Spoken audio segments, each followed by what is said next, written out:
brought the bumper and the car.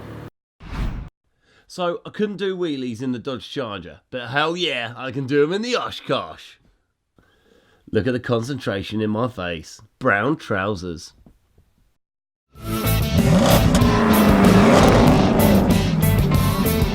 I for one love the Fast and Furious franchise, and I got a bit carried away on an online auction, and I bought 3 of the Fast and Furious vehicles, including an all-electric version of Dominic Toretto's DodgeCharger.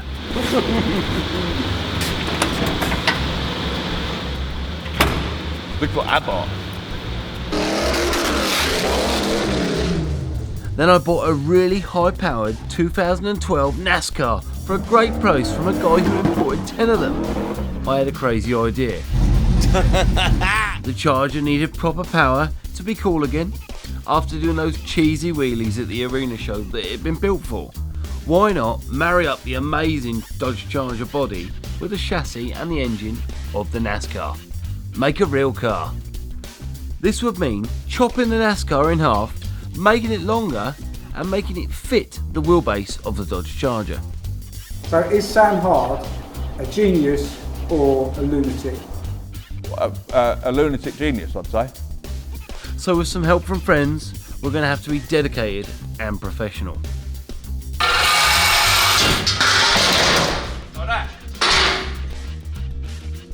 That's a thing, isn't it? We're going to have to be meticulous and skillful. Ready? Yeah. What's that? And we'd have to fight with the residents in my workshop. Ah! Yeah! Go away! It's not really going very well, is it? In the end, we built something pretty goddamn cool. And we want you to share the journey of this build with us before we test this NASCharger in America and take it to the all-important SEMA show in Las Vegas.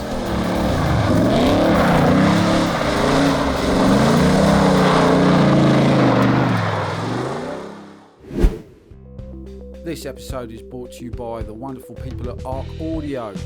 Arc Audio are one of the bigger sponsors on this NASCharger build, and we installed their stereo equipment in the car. We'll see more of them later in the series. And here's a quick reminder, please click on that subscribe button, it's free to do so and we need to build an audience. Hopefully you were with us for episode 1. If you were, you'll know that I got a little carried away on an online auction and bought 3 vehicles from the defunct Fast and Furious arena show. I bought the Oshkosh truck with an LS3 motor in, it had only done 45 miles. I bought an all-electric Mitsubishi Eclipse driven by none other than Paul Walker, aka Brian O'Connor, in the first movie from Fast and Furious. But the best of all 3, a 1970 DodgeCharger. You've got it, Dominic Toretto's wheelie car from the first movie. Karl, what a beast. I didn't have a solid plan as to what to do with this trifecta of strangeness when I purchased them. The problem for now is how to get these weird and wonderful vehicles from an aircraft hangar in the middle of nowhere to HardUPGARAGE HQ in Fareham.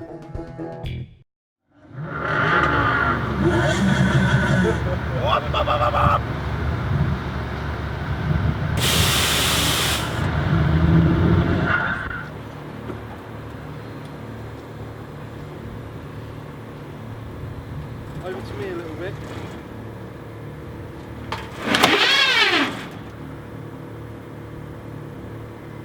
We brought the bumper and the car.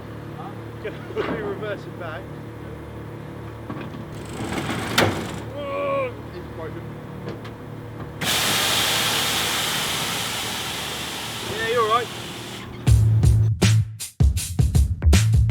We had to put our backs into loading this car. It wasn't easy, it wasn't pleasant, and most of all, no, I didn't enjoy it. No, not at all. This has been one of my favourite cars from the first movie. It's iconic, it looks amazing, but really in real life, none of the above.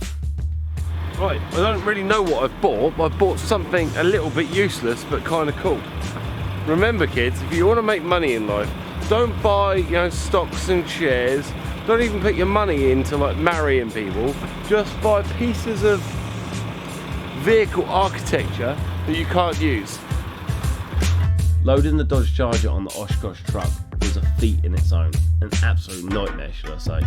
The DodgeCharger's too heavy, and when we tried to load the DodgeCharger onto it, as you can see here in this video, the whole Oshkosh lifts off the ground and elevates, as you can see the camera moving upwards and then down. So I couldn't do wheelies in the DodgeCharger, but hell yeah, I can do them in the Oshkosh. Look at the concentration in my face. Brown trousers. So basically in the Fast and Furious live production, they move a Lycan Hypersport from a train onto this vehicle and then they unload it. But obviously it's not designed to load up heavy weight, but you know, it's another problem we got to pass, but that's fine. It's Christmas soon. So the only solution we have is to basically take the Mitsubishi Eclipse back off my recovery truck, take the DodgeCharger off the Oshkosh truck and swap the two round. Load the Mitsubishi Eclipse onto the Oshkosh and the DodgeCharger onto my recovery truck. Simple, right? Yeah, if only things were that simple in the first place. Here she comes. Up, up, up. See, that's why you don't give up, guys. Hard Up Garage spirit. We've got the coolest freaking car here loaded on the truck with the coolest freaking truck we bought. In the UK, the weight limit for my low loader is 3.5 tonne. I know this big piece of American MOPAR doesn't have an engine, but it's still one heavy bit of kit. Look at the overhang on the back of that thing. When my legends at McCormick Recovery turned up, I think they were a little bit surprised just to see how big my Oshkosh Dune truck was. Loading my Oshkosh recovery truck onto a recovery truck, I mean, now that was something to be seen. Just look at the size of this bloody thing. Oh yeah, we put the Mitsubishi Eclipse on the back. Having it large. Medium? No, extra large.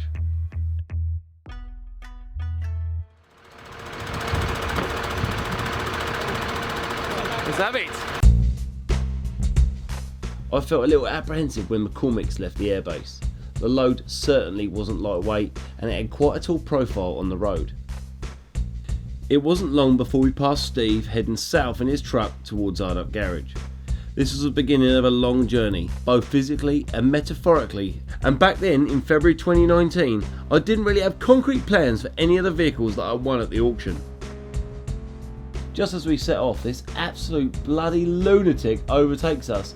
Yes, overtaking's fine, but not when there's like a 35-tonne lorry coming in the opposite direction. God, I thought it was all over. Nope, we live to see another day at HardUPGARAGE. And I think deep down that's a metaphor just for how I was feeling. Maybe I am that guy in that van. I'm taking a few risks, but you never know, they might just pay off in the end. What a momentous day. Time to reflect with Martin and Karl Baumann from Talk American, our producer here at HardUPGARAGE. So, Sam, Hello and welcome. are you very happy with your car purchases today? Today was a day, wasn't it, Karl? It was a day. It escalated quickly. Yes. I mean, I only went on there to buy one and I bought three. Yeah. And I think I got probably the most iconic, two of the most iconic Fast and Furious vehicles in the whole series. Yes. You know, the DodgeCharger, you being a 1970 DodgeCharger man, Yes. we're both basically frothing at the mouth, aren't we? Yes, but you see, you've sold your other one. Yeah, Now but it you've wasn't got- real, was it? Now, yeah, it wasn't real, but it was a real V8 and a real MOPAR engine. Yep. And now you've got an electric one, Yep. and it's like, it's quiet. It sounds like a go-kart. Where we're going, pal, we don't need engines. Nah, We're going for smiles for miles. smiles for miles. Yes, I see what you mean. And, and wait a minute, we have. Yep. Martin, how are you? I'm good, man. Did you like our Sam's purchases? Well, just not crash, please. Car. Yeah. Everyone dies. It was eventful. Yeah. We managed to get them all back in the end. Now, forgive me, Martin, but I thought you were particularly happy when we loaded up the Eclipse onto this lovely truck, and then we had to unload it and put the charger on. I thought that was the highlight of the day for you. That was great. I mean, it only took us half an hour to get that. Probably an hour to get that Eclipse on here. Yeah. Ripping the front bumper off. Yes. Yes. We had to take it off again. I think we should open a museum. We should do our own Fast and Furious. We got the biggest collection of Fast and Furious vehicles this side of Bovington Tank Museum, right? In the UK now, because they split them all up. Oh. Yep, and we bought three and everyone else bought one, Yeah. just because we're stupid. So I was on the phone to a certain man a minute ago who used to be the stunt driver for the DodgeCharger and the Eclipse. And he told me that this DodgeCharger was purchased from Universal Studios and was one of their hero cars that they used on the film. And if I contact Universal Studios, they'll be able to tell me what film it was used on and give me a certificate of authenticity. So they made the wheelie car out of an original Fast and the Furious car. So that's basically put another 0 on the end of my my DodgeCharger. Well, hey, Everyone's a winner, baby. that's the truth. Karl, what is your favourite vehicle of the day? Out of not just my cars, everything you saw there. But out of everything I saw there, I like The Ice Charger, the grey one with the big... LS3. Yeah, the one that had the LS, the black one yep. that had the LS3. Cause So the real version of this. yeah, the real version Yep. of that. I mean, obviously, as a MOPAR man, why he's got an LS3 in it, I don't know, but that was I still will really tell cool. you the reason why all those Fast and the Furious vehicles had Chevrolet LS3s, right? So basically, all these vehicles left their owners back in 2017 with the engines that they left the factory in. So Buick Grand National, all the Dodge MOPAR Chargers, all that kind of stuff, yeah? Yeah. And then basically you're having to take 50 mechanics, 50 crew members, shall I say, all around the world to film this Fast and the Furious live, yeah? Right. Imagine if you had to take, like, let's say there's 30 vehicles, yeah? Yeah. So I don't know if you noticed, but any of the European stuff had 4-cylinder Ford engines in them, right? Right. And all the other American vehicles had 8-cylinder LS3s, right? Right. If you've got 8-cylinder LS3s in everything and a coil pack goes down, you only need to store enough parts for one sort of engine. You don't need to store parts for all the different stuff. Right. And I mean, an LS3 is peak performance for your low budget. Yeah. Do you know what I'm saying? You know, 600 horsepower for under 10 grand. Like, thank you very much. I'll have 2. Yeah, I see what you mean. Okay, all right, fair enough. No, but, there was a lime green modern day Challenger. Yes, SRT8 Challenger. Yeah, that was cool. I think that was cool. That's 480 horsepower. I think it's 396 cubic inch. Oh. SRT8 Challenger. And there was a funny story about that Challenger. So that car went up to about 15 grand plus fees. So it's about a £20,000 vehicle with fees, right? But 5 minutes before it ended, the auction just shut off. Turned out that Dodge owned that vehicle and they weren't permitted to sell it. So now Dodge have taken that vehicle back to the United States of America. Aha. It was donated to Fast and Furious Live. It was never owned by them, you know? Cool. They're naughty people. That's another Sam fact of the day. More facts of the day later in the build as we go on to participate in the RAT-ICAL Rod Drive-Off, a 1,200-mile proving route from Nebraska to Sin City itself, Las Vegas. Under the neon lights, my amazing muscle car will fight for attention at the most important car show in the world, SEMA. So keep watching for all of that. Let's cut the wire. Mate, you know, do you not remember Lethal Weapon when they cut the wrong wire? It could all be over. We're all gonna die. Please, if you like what we're doing, click on the subscribe button. It doesn't cost anything to subscribe and it really helps us build an audience. Please share this episode on social media with your friends and family. While you are there, why not follow us at HardUPGARAGE on Twitter, Instagram and Facebook. And don't forget to visit HardUPGARAGE.com where you can get some background on what we do and buy some of our much loved merchandise. Hopefully you'll join us again as we work hard to get this project underway. Pun intended, and bye for now. But remember guys, don't eat yellow snow.